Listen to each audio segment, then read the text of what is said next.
you're watching the interview. The term diaspora could refer to a scattered population living in another country or space, but whose origin lies in a separate geographic area. Most of the time, the word diaspora is used to refer to the involuntary mass dispersion of a population from its indigenous territory for several reasons, such as education or in search of better living conditions. Then the latter often come back to their country of origin long years after they left. But how are they profitable to both, the host country as well as to their mother country? That is the question to be answered by our guest, who is part of the Gabonese diaspora living in the United States of America. We are hosting on this TV show Mr. Franck Ebang, co-founder with a group of black entrepreneurs of a media group in the US. Hello, sir. Good evening. How are you doing today? I'm pretty good. What about you? Excellent. Thank you. Good to be home. So, welcome back home. Thank you so much. All right. So now, can you deeply introduce yourself to the viewers? Well, I am Franck Ebang. Of course, I'm a native of Gabon. I just happened to be living in the United States, I would say about 14 or 15 years ago. Oh. Of course, I was talking about the journey of migration not being always an easy journey. So I was among the younger generation of Gabonese that left Gabon, I would say, in 2005 to go to the United States to pursue my education. Yep. And then after I completed my education, I decided just to stay in the US and be able to, start work. Yep. I started working there, and over time, I decided to build an idea surrounding the fact that how can I live in the United States and still bridge home? How can I be in America and still stay connected to home? Yep. So that's what I'm doing right now. That's pretty good. So definitely, what have been your achievement there? Can you tell us a little bit? Achievement is a larger term because I'm very satisfied with what I'm saying right now. Okay. I was able to complete my education with a degree in international relations with a focus in African studies. So my background really comes into understanding what's going on in the global platform. Yep. How is it that Africa can interact in a global platform as equal partners? So I wanted to understand all of the dynamics that surrounds, how Africa as a continent is perceived abroad. That's pretty good. And so that's how I was trained. By career, I am in what we call an empowerment consultant. So what I do is I will step up in a company and I will assess how is it that employees can be retained through the workplace. Sure. So I will, build metrics around retaining employees within the workforce. I'm pretty sure that your testimony will definitely empower the viewers one more time. And I'm very sure that the viewers also, are happy to see you because it's been years that you definitely left the country. And that's, brings me to ask you the question. We know that you were former president of Lycée d'État English Club, Martin Luther King English Club. Can you, tell us how today, as an alumnus of that English club, what have been your relationship with them? Living from the US where you are, and then are you in contact with, let's say, that English club so far? I have to say that, I have never ceased to be proud of all the younger generation of members of the Martin Luther King English Club at, Lycée Pauline J.J. Gonju. I really love the idea of making sure that as we leave the country, the people behind us can carry on the legacy of what we started. Very good. Yep. So I'm part of this generation of leaders that believe that as we go forward, you always have to look back, right? So I know when I left, there was a superstructure here in Gabon called the Link. Yep. So I have been able to stay in touch with some of the members of the Link to make sure that living abroad, I can contribute. I can pitch into, how do we encourage a younger generation, right?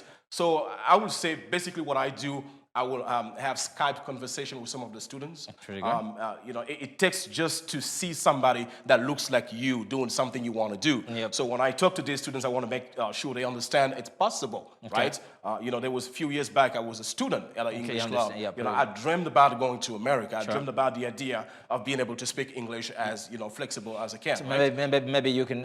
Why not? It's maybe going to be a testimony for the viewers. Yes. To tell them how the English club activities have impacted your, let's say, English speaking before you moved to the US. Tremendously.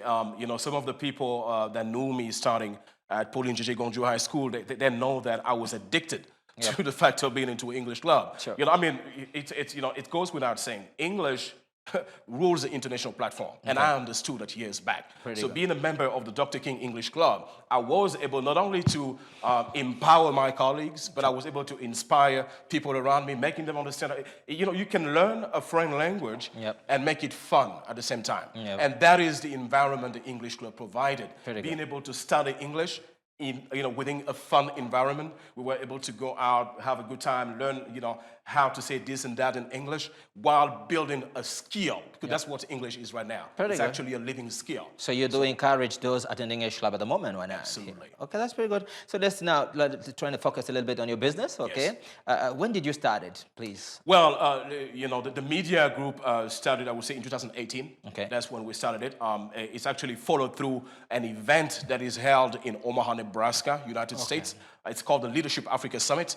So within that event, which is a gathering of African entrepreneurs across the United States, so we will meet and we'll come together with ideas of how we, what do we do, to make sure that being successful in a diaspora is translated into success back home. Sure. So that's why we started the media group I work for. So today what we're doing, I present a show that is called Profile. Basically, we have successful African entrepreneurs. The show you present is in the same media? Yes, it's in a media group. It's called Profile. So we try to gather, provide a platform to those successful African entrepreneurs across the United States so they can share their stories. So people that look like you and I can look within these people and be inspired and believe that even though we live in America, we can still, become successful while being the very Gabonese as we are. I'm pretty sure that the viewers as well are maybe, let's say, kind of questioning or wondering themselves whether, as long as you said that you're working with other entrepreneurs there, are there Gabonese people involved there? Actually, yes, there are a few Gabonese. It's not always an evidence that you see a lot of our people as involved as they should. There are some of them, but what we're trying to do, we extend a hand. We want to make sure that any African, right? Any African, and even the Friends of Africa. I like to talk about Friends of Africa because you do have Americans, foreigners who identify themselves as Africans, right? And if they can pitch in within the idea of the Africa that wins, they are welcomed within the business. Okay, that's pretty good. So, but you, as long as we're hosting you in this show, and then you're having a testimony on what you've been doing there, but are there over Gabonese, maybe there who are actually running some business that you can talk about and whatnot? Well, I do know that, within the pool of Gabonese in the United States, a lot of us are doing different fields. We do have Gabonese attorneys. We have Gabonese in the military corps. Believe it or not, a lot of our brothers and sisters abroad are really very much well-versed into the American business fabrics. I just don't happen to know most of them closely, but I know they are. That's pretty good. So how comes you decided to, let's say, to become entrepreneur? What were the motivations? Yeah, that's a very good question. Thank you again. I do believe that ultimately, and I think that's the beauty of living in the United States. America provides you a value and a vision that surrounds your talent. What is it that you are good about? What is it that is about you that will stand out, right? So I decided to become an entrepreneur to be able to explore some of the talents, the skills, and the education background that I have so that I can not only be my own boss, but also be able to, inspire somebody else into depending on what they have to become fruitful in society. Okay, and then maybe it's important that we talk about the values of your business. Why not? Yes. What can be the... Well, as a media group, what we do mainly is to provide a platform for visibility, right? Visibility is key to expanding your business. So, in fact, we want to make sure that our brothers and sisters from, Africa that reside in the United States that have business enterprises, we provide them with a platform that brings visibility and value to their business. So, by me having a brother who just started this moms and dad shop where nobody knows what they sell. If they come to the media group, we provide them with visibility. We talk about what they're doing, and then across the country and why not the continent, people will know there is a Gabonese selling this and that, and it's just a beautiful platform for our brothers and sisters. I wonder if can you consider yourself as a success story at the moment or not? Well, success is to me, it's more of how you feel about it. I'm very satisfied with how I feel. I am satisfied in the sense that I am making a difference. I've always been about making differences in people's life. In my business, I give value to somebody, and that always comes back. So yes, I am very successful in what I do. Pretty good. I like it because that testimony of yours will enable definitely the viewers, to be much more motivated. That's pretty good. So now, what makes a media group of yours unique? What is the uniqueness of your I business? think what makes us unique is that we are telling the stories of Africa by Africans. Pretty good. You know, we are all about changing the narrative. You know, throughout years, the media have provided a certain vision of Africa that I believe was incomplete.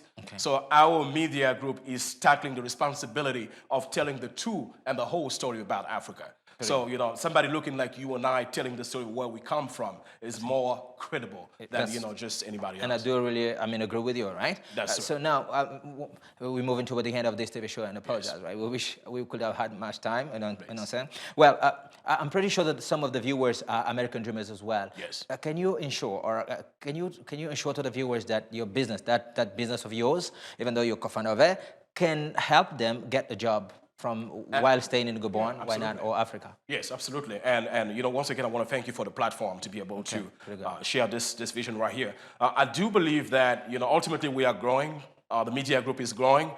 We are bound to become, you know, the leading authority in providing African stories abroad, right? So if we have a brother and sister in the continent of Africa who have the skill, you know, storytellers, we are looking forward to anybody contacting us so we can, you know, talk about it. And I think we're very much open to dreamers. We're open to dream chasers, I like to call them so. If you have a dream and you believe in your dream, I mean, the internet today is key. So reach out to us and then we'll be able to provide, you know, a door.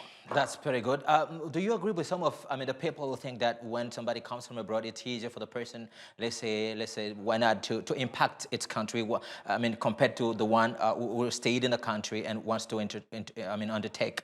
I think if you're in Gabon and you have the skill and you have the ability to express yourself within what you do, you have as much opportunities as anybody else coming from, you know, coming from abroad, right? I think the only difference, perhaps, is that being abroad, we have a different perspective. But I think working together, you know, brings better strength. You know, we shouldn't be looking at giving more opportunities to those who come abroad. You know, I think it's best to create a bridge that will allow people staying at home and those who are coming to work together so we can best, you know, improve our activities and, you know, push the country forward. So what's your future plan as long as we almost come to the end of the show? What are your perspectives? Perspectives, I mean, you know, I'm intending of making sure that, you know, as the business grows, we can expand. And why not have visibility in Gabon? Why not have, you know, a branch of the business here in Libreville so that we can have, you know, the media group being represented very much here in my country of origin. So, you know, I'm looking forward to be working with people like you and everybody else in the country that, you know, believe in what we do so we can build a better country out there. So we're honored to have hosted you on this show, right? I hope you'll have time to come back one more time. It was my delight. Thank you so much. Thanks a lot, sir. So we've come to the end of this TV show. This was the interview on Gabon 24. Thank you for accepting, to take part in this TV show. I recall that you are Mr. Franck Tucker, one of the Gabonese diaspora living in the USA. You're co-founder of a media group, right? Yes. We wish you good luck in your business and hope to see you one more time here. Thank you indeed. So ladies and gentlemen, this was the interview. Thank you very much. Keep watching us on major social networks, Facebook, Twitter, and streaming on YouTube as well. Keep watching us. Goodbye. See you next time.